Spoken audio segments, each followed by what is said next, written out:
다정낭독.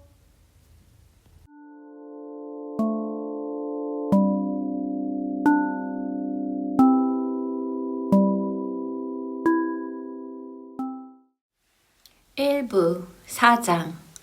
어머니의 편지는 그를 고통스럽게 했다. 하지만 편지에서 가장 핵심적인 사실에 대해서는 읽는 내내 단 한순간도 망설임이 없었다. 그의 마음속에서 그 문제는 이미 결론이 났다. 변할 수 없는 결론으로. 내가 살아있는 한 그런 결혼은 절대 못해. 루지는 꺼지라고 해. 이건 완전히 명백해. 그는 혼자 중얼거렸다. 자신의 결정에서 오는 승리감을 앞당겨 느끼며 독한 미소를 지었다. 어머니도 두냐도 나를 속일 수 없어. 그러면서 내 의견을 묻지 않았다고? 나 없이 결정했다고 사과를 하는 거야? 당연히 해야지. 이미 다 결정됐고 되돌릴 수 없다고 생각하겠지? 하지만 정말 그런지 두고 볼 일이야. 그리고 이 핑계가 얼마나 훌륭한가. 표트르 페트로비치 씨는 워낙 바쁜 분이라 결혼도 속전속결로 해야 한다고? 아니야, 두냐. 나는 다 알고 있어. 네가 나에게 무슨 말을 하고 싶은지도 알고 밤새 방을 오가며 무슨 생각을 했는지도 알고 어머니 침실에 카잔 성모상 앞에서 어떤 기도를 드렸는지도 알아. 골고다의 오르막은 쓰고 아프지. 그러니까 결론이 난 거야. 아브도티아 로마노브나, 당신은 재산 있는 실용적인 사업가와 결혼하기로 결심한 거야. 이미 재산을 갖춘 사람이고 그게 더 확실하고 안정적이니까. 관직도 2개나 있고 어머니 말대로 가장 진보적인 세대의 신점을 가진 사람, 그리고 두냐 본인도 마음씨 좋아 보이는 사람, 그 보이는이 모든 걸 말해주고 있어. 바로 그 두냐가 바로 그 보이는 것 때문에 결혼하는 거잖아. 훌륭해. 정말 훌륭하군. 그런데 어머니는 왜 가장 진보적인 세대라는 말을 편지에 썼을까? 그냥 묘사로 쓴 건지 아니면 루진에 대한 호감을 불러일으키려는 건지. 그들의 영리함이라니. 한 가지 더 알고 싶은 게 있어. 그날 하루 종일 밤새 그 이후로 내내 말이야. 그 2 사람이 서로에게 얼마나 솔직했을까? 모든 것을 말로 했을까? 아니면 둘 다 같은 마음이라는 걸 암묵적으로 알고 굳이 말할 필요가 없었을까? 아마 후자에 가까운 것 같아. 어머니 편지에서 읽히거든. 루진이 좀 퉁명스럽다는 인상을 받았는데 어머니는 순진하게도 듀냐에게 말했겠지? 그러면 듀냐는 화를 내면서 그게 무슨 상관이에요? 라고 대답했을 거야. 당연하지. 더 이상 논의해봤자 소용없다는 게 너무 뻔한데 순진한 질문이라니 화가 나지 않았겠어? 그리고 왜 어머니는 나에게 듀냐를 사랑해줘, 로디야. 그 아이는 너를 자신보다 더 사랑한다고 쓴 걸까? 아들을 위해 딸을 희생시키는데 양심의 가책을 느끼는 건 아닐까? 너는 우리의 유일한 위안이고 우리의 전부야. 아, 어머니. 쓰라림이 더 깊어졌다. 그 순간 루진과 마주쳤다면 아마 죽이고 싶은 마음이 들었을 것이다. 그래, 그렇기도 해. 그는 계속했다. 머릿속을 쫓아다니는 생각들을 따라가며 사람을 알려면 시간과 신중함이 필요하다는 건 맞아. 하지만 루진에 대해서는 착각이 없어. 가장 중요한 게 사업가이고 마음씨 좋아 보인다는 거잖아. 그거면 됐지, 안 그래? 신부 측을 위해 짐과 큰 트렁크를 운반해 주겠다고 했으니 마음씨 좋은 사람이고 두말할 것 없이. 하지만 그의 약혼녀와 어머니는 집 마차를 타고 와야 해. 나도 타봤으니까 알지. 상관없어. 여기까지는 90 베르스타뿐이고 거기서부터 3등으로 아주 편안하게 1000 베르스타를 가면 되니까. 맞는 말이야. 분수에 맞게 살아야지. 그런데 당신은 어떻소, 루진 씨? 그녀는 당신 약혼녀요. 어머니가 여행비를 마련하려고 연금을 담보로 돈을 빌려야 한다는 걸 알면서 당연하겠지. 이건 사업이니까. 동등한 지분과 비용 부담으로 맺는 사업적 동반자 관계, 밥과 술은 제공하되 담배는 각자 해결하거나 이 사업가에는 그들을 잘도 이용했군. 짐 운송비는 여비보다 적을 것이고 어쩌면 거저나 다름이 없겠지. 어떻게 두 사람 다 이걸 못 보는 거야? 아니면 보고 싶지 않은 건가? 그러면서 좋아하고 좋아하는 거잖아. 그리고 이건 첫 번째 꽃이 핀 것뿐이야. 진짜 열매는 나중에 온다고. 하지만 진짜 문제는 인색함도 비열함도 아니야. 이 모든 것의 분위기야. 결혼 후에도 이 분위기가 계속될 테니까. 그것의 예고편인 거지. 그리고 어머니는 왜 그렇게 아낌없이 쓰시려는 걸까? 페테르부르크에 올 때쯤이면 뭐가 남겠어? 은화 3루블이나 지폐 2루블? 그 늙으신 분이 페테르부르크에서 나중에 무엇으로 먹고 살려고. 이미 결혼 후 듀냐와 함께 사는 건 아닐 것이라는 짐작이 서신 것 같아. 적어도 첫 몇 달은 루진이 그 점에 대해 무언가 흘렸겠지. 어머니는 부인하시겠지만 거절하시겠다고 하시잖아. 그러면 누구에게 기대는 건데? 아파나시 이바노비치 빚 다 갚고 나면 남는 120루블 연금으로 모직 쇼를 뜨고 커프스에 술을 놓으며 눈을 망가뜨리시고 계시잖아. 그 쇼들 다 합해봤자 1년에 20루블이나 되겠어? 알고 있어. 그러니까 루진의 아량에 모든 희망을 걸고 있는 거야. 그분이 알아서 권해줄 거야. 먼저 청할 거야. 이렇게 말이야. 오래 기다리셔야 할 텐데. 이런 실러풍의 고귀한 마음들이 언제나 그렇듯이 마지막 순간까지 모든 거위를 백조로 보고 최선을 기대하고 나쁜 것은 보려 하지 않는다는 뭔가 다른 면에 있다는 걸 어렴풋이 알면서도 끝내 진실을 마주하기를 거부한다. 생각만 해도 몸이 떨리니까. 두 손으로 진실을 밀어내치다가 자신들이 미화해온 그 사람에게 직접 바보 모자가 씌워지고 나서야 정신을 차리는 거야. 루진한테 훈장이라도 있는지 보고 싶군. 틀림없이 단추 구멍이 안나 훈장을 달고 있을 거야. 도급 없잖아. 상인들과 식사할 때 폐용하는 거 말이야. 결혼식에도 꼭 달고 나오겠지? 됐다. 그 인간 생각은 그만하자. 어머니는 그러려니 하겠어. 그게 어머니야. 하나님이 복을 주시길. 하지만 두냐는? 두냐, 귀한 아이야. 내가 너를 모를 것 같아? 마지막으로 봤을 때 거의 20살이었지. 그때도 너를 알 수 있었어. 어머니는 두냐는 많은 것을 참을 수 있다고 썼어. 그거 나도 잘 알아. 2년 반 전부터 알았고 그 2년 반 동안 바로 그것만 생각했어. 두냐는 많은 것을 참을 수 있다는 걸. 스비드리 가일로프 씨와 그 모든 것을 참아냈으니 루진 정도는 당연히 참을 수 있겠지. 그런데 지금 어머니와 두냐는 그게 옳다고 생각하는 거야. 가난해서 구제받은 아내는 남편에게 모든 것을 빚진 존재여야 한다는 이론을 주장하는 사람을. 그것도 첫 만남이나 다름없는 자리에서 꺼낸 그 말을 참아낼 수 있다고 말이야. 흘린 말이라고 하지만 영미한 사람이 흘린 말이라면 어쩌면 처음부터 자기를 분명히 드러내고 싶었던 건 아닐까? 어쨌든 두냐는 두냐야. 그 사람을 이해하겠지. 하지만 그 사람과 살아야 해. 두냐는 흙빵과 물만 먹고도 살겠지. 영혼은 팔지 않아. 편의를 위해 도덕적 자유를 팔지 않아. 슐레스비 홀슈타인 전체를 줘도 팔지 않을 텐데. 루진의 돈쯤이야 말할 것도 없지. 내가 알던 두냐는 그런 아이가 아니었어. 그리고 지금도 마찬가지야. 그렇지. 스비드리 가일로프 집안 사람들은 쓴 약이야. 부인할 수 없어. 지방에서 200루블짜리 가정교사로 평생을 보내는 것도 쓴 일이야.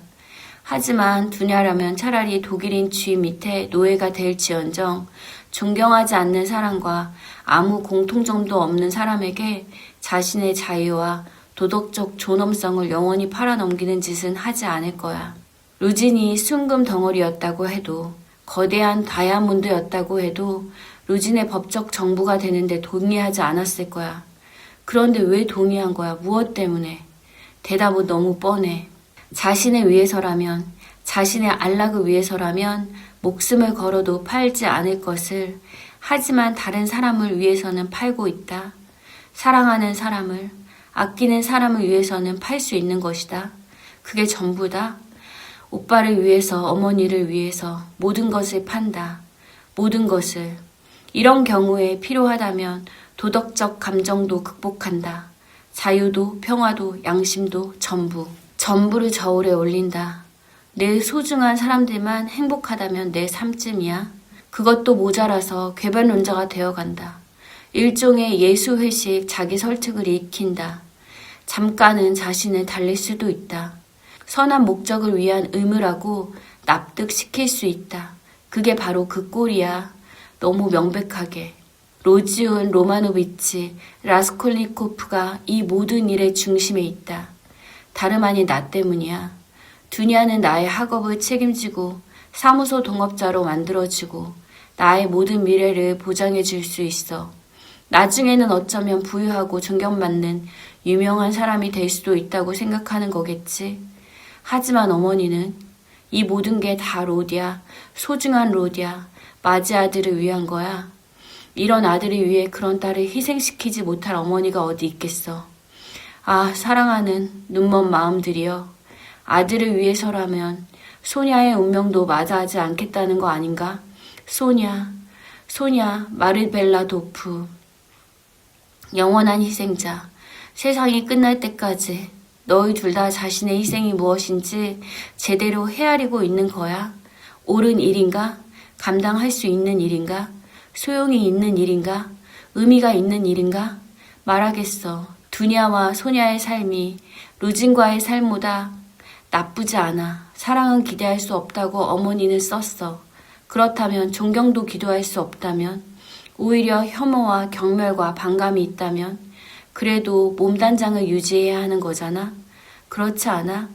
루진식 몸단장이 소냐의 몸단장과 똑같은 것이라는 걸 이해해? 어쩌면 더 나쁘고 더 비열하고 더 추잡할 수도 있어.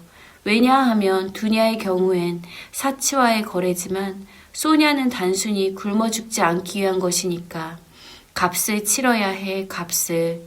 두냐, 이 몸단장에는 값이 따라. 그리고 나중에 감당하지 못하게 된다면, 후회한다면, 쓴맛, 비참함, 저주, 세상에 숨긴 눈물, 마르파 페트로브나 같은 여자가 아니니까 그때 어머니는 어떤 기분이겠어? 지금도 불안하시고 걱정하시는데 모든 것을 똑똑히 보시게 된다면, 그리고 나는, 그래, 나를 어떻게 보는 거야, 두냐? 나는 너의 희생을 받지 않겠어. 어머니, 안 돼요. 내가 살아있는 한. 그런 일은 없다고. 받아들이지 않겠어. 그는 갑자기 생각을 멈추고 걸음을 멈췄다. 없다고? 그럼 막을 방법이라도 있어? 금지할 거야? 무슨 권리로? 그 권리를 주장하려면 너희에게 무엇을 줄 수 있는데? 공부를 마치고 자리를 잡고 나면 삶 전체를, 미래 전체를 너희에게 바치겠다고? 그 말은 이미 들어봤어. 그건 말에 불과해. 하지만 지금 당장 무언가를 해야만 해. 지금. 알겠어? 지금 네가 하고 있는 게 뭐야? 너희에게 얹혀 살고 있잖아. 100루블 연금을 담보로 돈을 빌리고 있잖아. 스비드리 가일로프들한테서 빌리고 있잖아. 어떻게 너희를 스비드리 가일로프에게서, 아파나시 이바노비치 바루신에게서 구해낼 수 있는 거야? 장차 백만장자 제우스가 되어 너희의 삶을 설계해 줄 거라고? 10년 후엔 어머니가 쇼를 뜨다가 어쩌면 눈물로 눈이 멀어 있을 거야. 단식으로 몸이 다 닳아버릴 거야. 그 10년 동안 두냐에게 무슨 일이 생길지 잠깐만 상상해봐.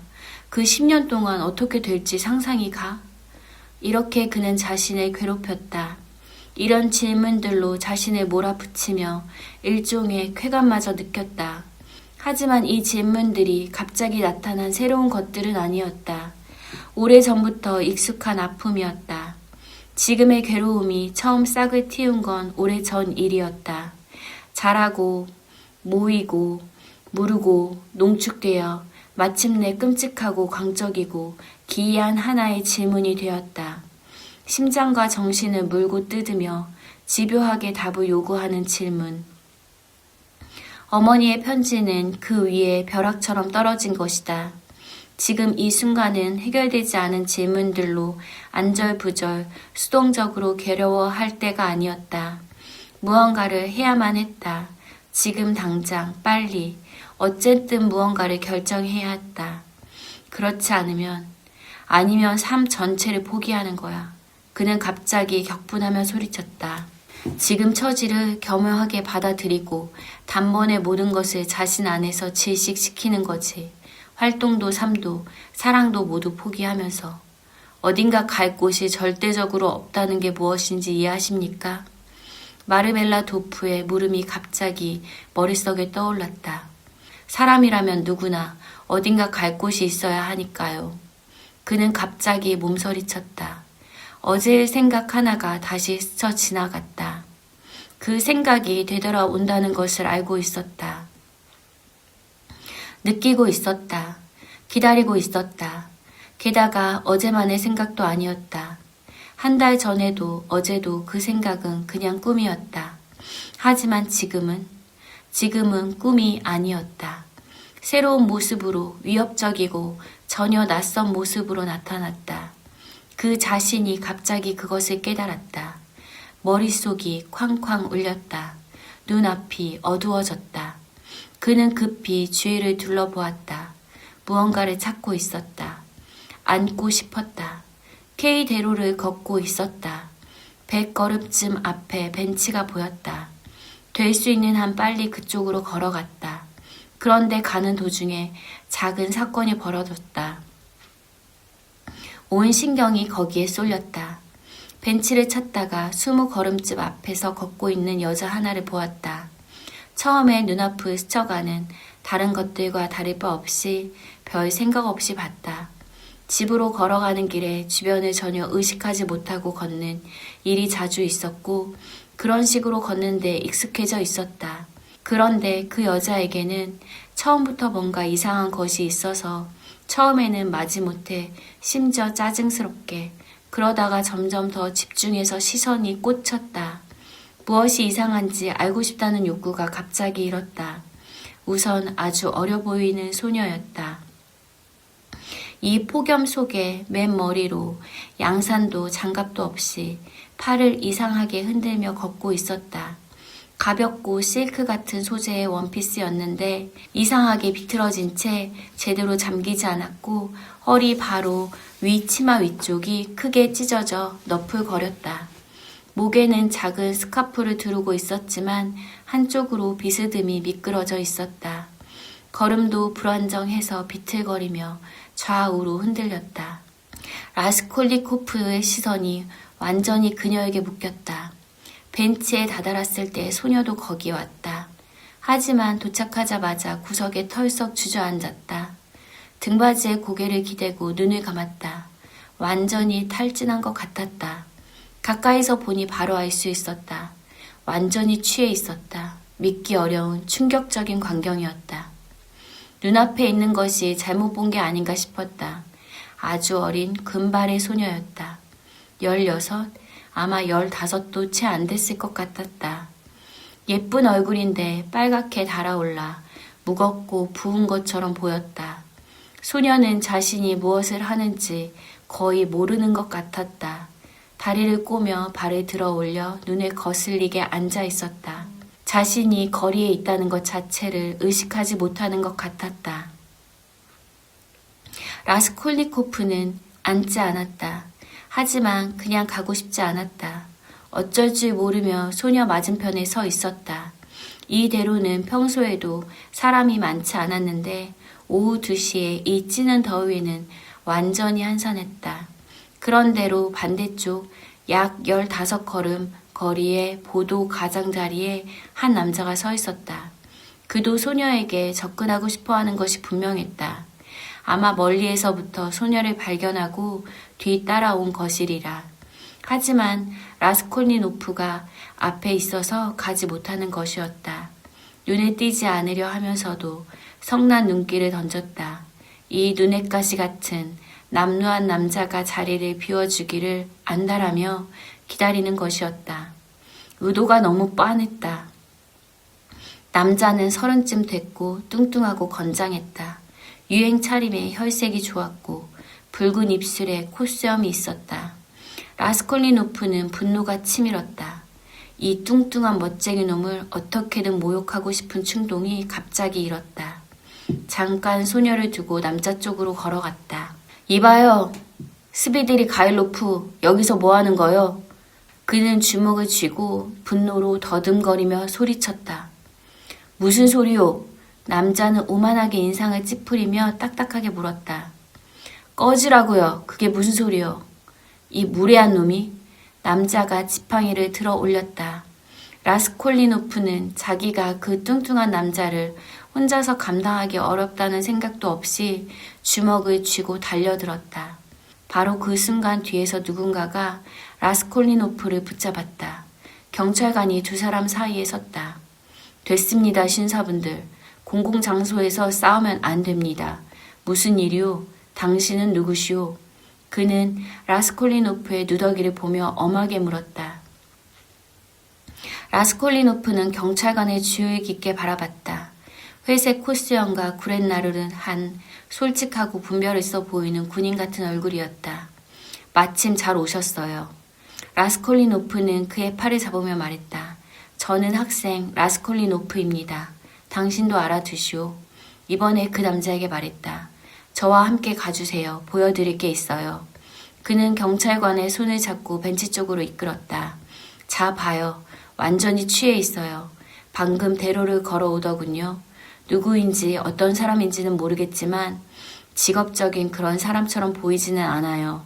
어딘가에서 처음으로 술에 취하게 되어 속아서 아시겠죠? 그리고 이렇게 거리에 내버려진 것 같아요. 원피스가 어떻게 찢겼는지 봐요. 입혀진 것인지 혼자 입은 게 아니에요. 남자 손으로. 서툰 손으로 입혀진 거예요. 그건 분명해요. 그리고 저기 봐요. 나는 저 멋쟁이 놈을 모릅니다. 처음 봐요. 그런데 저놈도 아까부터 거리에서 취한 소녀를 봤고 지금 이 상태의 소녀를 어디로 데려가려고 안달이 나 있어요. 그건 확실해요. 저를 믿으셔도 돼요. 내가 직접 봤거든요. 저놈이 소녀를 지켜보며 따라왔는데 내가 막았더니 지금 내가 자리를 비우기를 기다리고 있는 거예요. 지금 저만큼 가서 담배 피우는 척 서 있잖아요. 저 남자 손에서 소녀를 어떻게 지키고 집에는 어떻게 보낼까요? 경찰관은 모든 것을 한눈에 파악했다. 뚱뚱한 남자는 너무 뻔했다. 소녀 쪽으로 몸을 돌렸다. 경찰관은 몸을 숙여 소녀를 자세히 들여다보았다. 얼굴에 진심 어린 연민이 일었다. 아이고 이런. 그는 고개를 저으며 말했다. 이렇게 어린아이가 속은 거야. 한눈에 보여. 아가씨, 아가씨. 그는 소녀에게 말을 걸었다. 어디 살아요? 소녀는 피곤하고 졸린 듯한 눈을 뜨고 멍한 눈길로 경찰관을 바라보더니 손을 저었다. 라스콜니코프가 주머니를 뒤지며 20코페이카를 찾아냈다. 여기 이걸로 마차를 불러서 집까지 데려다 주소요. 주소만 알아내면 돼요. 아가씨, 아가씨. 경찰관은 돈을 받으며 다시 불렀다. 지금 마차를 불러서 직접 집에 데려다 줄게요. 어디 살아요? 어디로 가면 돼요? 저리 가요. 놔줘요. 소녀가 중얼거리며 또 손을 저었다. 아이고, 아이고 창피한 일이야. 부끄럽지도 않아, 아가씨? 경찰관은 다시 고개를 저으며 충격받고 동정하고 붕괴하며 말했다. 어려운 일이군요. 경찰관이 라스콜니노프에게 말하며 빠른 눈길로 위아래를 살폈다. 그에게도 이 남자가 이상한 존재였을 것이다. 이 누더기 차림에 돈을 내놓는 사람이라니. 멀리에서부터 봤으니까 그가 물었다. 저기 대로에서 바로 제 앞에서 비틀거리며 걷고 있었어요. 겨우 여기 벤치에 다가와서 쓰러진 거예요. 아, 요즘 세상에 이런 창피한 일들이. 하느님, 이 순진한 아이가 벌써 술에 취했으니 속은 게 분명해요. 원피스가 어떻게 찢겼는지 보세요. 요즘은 정말 못된 짓들이 판을 쳐요. 게다가 좋은 집 아이 같기도 한데 가난한 집이겠지요. 요즘은 이런 경우가 많아요. 얼굴도 고상하고 숙녀같이 보이는데 그는 다시 소녀에게 몸을 기울였다. 아마 저 경찰관도 이렇게 숙녀 같고 고상해 보이는 딸들이 집에서 자라고 있을 것이다. 제일 중요한 건 라스콜니노프가 계속 말했다. 저 악당 손에 넘어가지 않게 하는 거예요. 뭘 하려는지 뻔하잖아요. 저놈 봐요. 아직도 안 가고 있어요. 라스콜니노프는 큰 소리로 말하며 그 남자를 가리켰다. 남자도 들었고 다시 화낼 것 같았지만 참았다. 대신 경멸스러운 눈길만 던지고 천천히 10걸음쯤 더 물러나 또 멈춰 섰다. 지킬 수 있습니다. 경찰관이 생각하며 말했다. 어디로 데려가면 되는지만 가르쳐 준다면요. 아가씨, 이봐요 아가씨. 그는 다시 몸을 숙였다. 소녀가 갑자기 눈을 크게 떴다. 뭔가를 깨달은 것처럼 뚫어지게 경찰관을 바라보더니 벤치에서 일어나 왔던 방향으로 걸어가기 시작했다. 놔줘요. 귀찮게 하지 마요. 저 혼자예요. 그녀는 손을 저으며 말했다. 여전히 비틀거리며 걸었다. 멋쟁이 남자도 그녀를 따라갔다. 하지만 다른 쪽 길로 눈길로 따라가며 걱정 마세요. 저놈한테 보내지 않겠습니다. 경찰관은 단호하게 말하고 뒤를 따라갔다. 요즘 세상에 이런 못된 짓들이. 그는 큰 소리로 한숨을 쉬며 반복했다. 그 순간 무언가가 라스콜니노프를 찌르는 것 같았다. 순식간에 감정이 완전히 뒤집혔다. 이봐요. 그는 경찰관 뒤에 소리쳤다. 경찰관이 돌아봤다. 내버려 둬요. 당신이 무슨 상관이에요? 그냥 가게 해요. 저 남자가 즐기게 내버려 두라고요. 그는 멋쟁이 남자를 가리키며 말했다. 당신이 무슨 상관이에요? 경찰관이 어리둥절해서 눈을 크게 뜨고 라스콜니노프를 바라봤다. 라스콜니노프가 웃었다. 흥. 경찰관은 경멸하는 몸짓을 하고 멋쟁이 남자와 소녀 뒤를 따라갔다. 아마 라스콜니노프를 미치광이나 그보다 더 나쁜 무언가로 여겼을 것이다. 20코페이카를 그 인간이 챙겨갔군. 라스콜니노프는 혼자 남아 분하게 중얼거렸다. 됐어. 저 남자한테서도 받아서 소녀를 내주면 그걸로 끝이지. 내가 왜 끼어든 거야? 내가 도울 입장인가? 도울 권리는 있는 건가? 서로 뜯어먹게 내버려둬. 내가 무슨 상관이야. 어떻게 감히 20코페이카나 내줬어. 그게 내 돈이기라도 해? 이상한 말들이었지만 그는 몹시 비참했다. 인적 없는 벤치에 주저앉았다. 생각이 아무 데서나 방황했다. 그 순간엔 아무 것에도 집중하기가 어려웠다. 모든 것을 잊어버리고 싶었다. 완전히 잊어버렸다가 깨어나서 새로 삶을 시작하고 싶었다. 불쌍한 아이. 그는 소녀가 앉아있던 빈 구석을 바라보며 말했다. 정신이 들면 울겠지. 그리고 어머니가 알게 되겠지. 먼저 맞을 거야. 무섭고 수치스럽게. 그런 다음 어쩌면 집에서 쫓겨나겠지. 쫓아내지 않는다 해도 다리야 프란초 분하들이 냄새를 맡고 소녀는 이리저리 몰래 빠져나가게 되겠지. 그 다음은 바로 병원. 늘 그렇듯 점잖은 어머니 밑에서 몰래 삿된 길로 빠진 소녀들의 팔자가, 그리고 또 병원. 술집들, 다시 병원. 2, 3년 안에 망가지고 18이나 19의 삶이 끝나겠지. 이런 경우를 본 적 없어? 어떻게 그렇게 됐는지. 다 그렇게 됐어. 에이, 그래. 뭐가 어때. 그래야 한다고 하잖아. 매년 일정 비율이 그쪽으로 가야 한다고 악마한테로. 아마 나머지가 순결하게 남을 수 있도록 방해받지 않도록. 비율. 정말 멋진 말이야. 과학적이고. 유한이 되는 비율이라고 말하고 나면 더 걱정할 필요가 없는 거잖아. 다른 단어를 썼다면 더 불안했을 수도 있을 텐데. 그런데 두냐도 그 비율에 들어간다면 다른 종류가 아니라 그 종류에. 그런데 내가 어디 가고 있었지? 그는 갑자기 생각했다. 이상해. 뭔가 일이 일어나려고 있어서 나왔는데, 편지 읽고 나서 나왔는데, 바실리스키 섬에 라주미힌에게 가려고 했어. 그거였어. 이제 기억난다. 그리고 어떻게 지금 라주미인에게 가야겠다는 생각이 머릿속에 들어온 거지? 이상한 일이다. 자신이 이상했다. 라주미인은 대학 시절 옛 동기였다. 라스콜리노프는 대학 시절 친구가 거의 없었다는 게 분명했다. 모든 사람으로부터 거리를 두었고 찾아가지도 않았고 찾아오는 사람도 맞이하는 사람도 없었다. 결국 모든 사람이 그를 포기했다. 학생 모임에도 오락에도 대화에도 전혀 끼지 않았다. 쉬지 않고 열정적으로 공부했고 그것으로 존경을 받았다. 하지만 그를 좋아하는 사람은 없었다. 매우 가난했고 무언가를 품고 있는 듯한 오만하고 고집스러운 자존심과 과묵함이 있었다.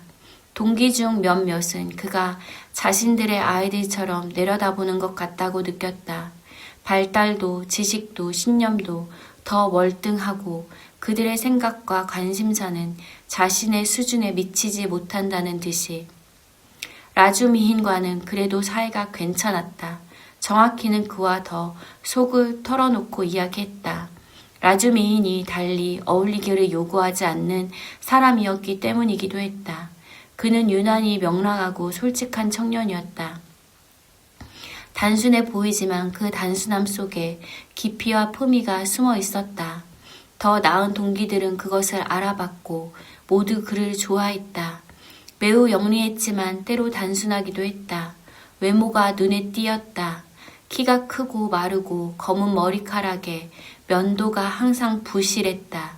가끔 떠들썩하게 굴기도 했고 힘이 세기로 소문이 났다. 한 번은 야간 유흥에서 거인 경찰관 하나를 주먹 한 방에 나 잡아뜨린 일도 있었다. 술을 끝없이 마실 수도 있었지만 아예 안 마실 수도 있었다. 장난이 지나칠 때도 있었지만 장난이 전혀 없을 때도 있었다. 또 하나 두드러지는 특징은 어떤 실패에도 낙담하지 않는다는 것이었다. 어떤 불리한 상황도 그를 짓누를 수 없을 것 같았다. 어디서든 살 수 있었다. 극한의 추위와 굶주림도 잘 견뎠다. 매우 가난했고 스스로 벌어서 완전히 자립했다. 돈 버는 방법을 여러 가지 알고 있었다. 한겨울 내내 난로를 떼지 않고 살았고 추운 게 더 낫다면서 추우면 더 잘 잔다고 말하기도 했다. 지금은 라주미인도 어쩔 수 없이 대학을 쉬고 있었지만 그건 잠깐뿐이었다. 전력을 다해 학업으로 돌아갈 돈을 모으고 있었다. 라스콜니노프는 4개월 동안 라주미인을 찾아가지 않았고 라주미인도 그의 주소를 몰랐다. 2달 전쯤 거리에서 마주쳤는데 라스콜니노프가 알아채지 못하게 돌아서서 길 반대편으로 건너간 일도 있었다. 라주미인은 봤지만 일부러 못 본 척 지나쳤다. 괴롭히고 싶지 않았기 때문이었다. 다정낭독